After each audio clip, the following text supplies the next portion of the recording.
Hi everyone, I just want to talk a little bit about my Etsy journey.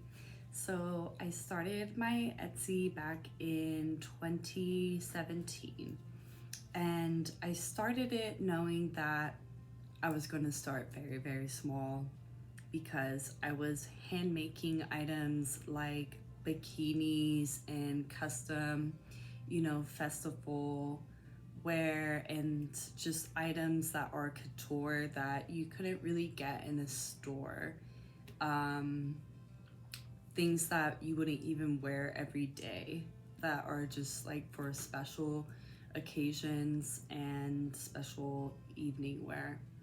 So I would upload my items to Etsy into my Instagram, and I didn't even create like a Facebook page until like a year later.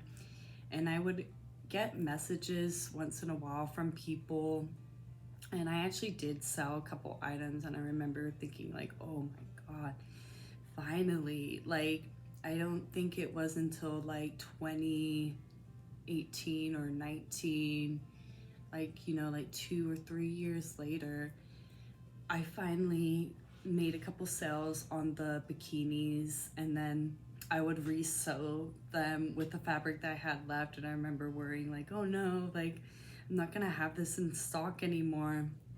It's kind of like a one of a kind seller issue right there. But I remember having that. And then I remember during the pandemic, I sold a lot of face masks to people because they were in high demand.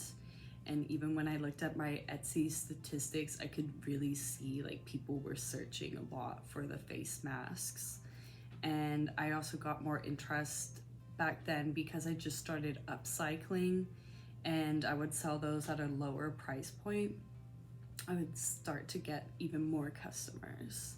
So definitely, if you're selling low price items, you're going to get customers. But if you're a seller like me who sells more high-end things because they are high quality and one of a kind, it's going to be a little bit harder.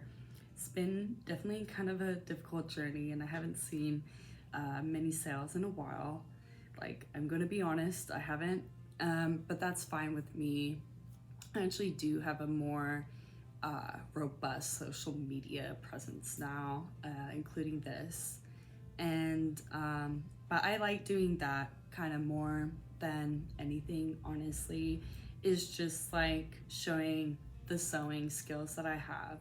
Because for me, that's kind of my favorite part, is actually like, you know, sewing the item and then seeing it is really not to me much about selling it.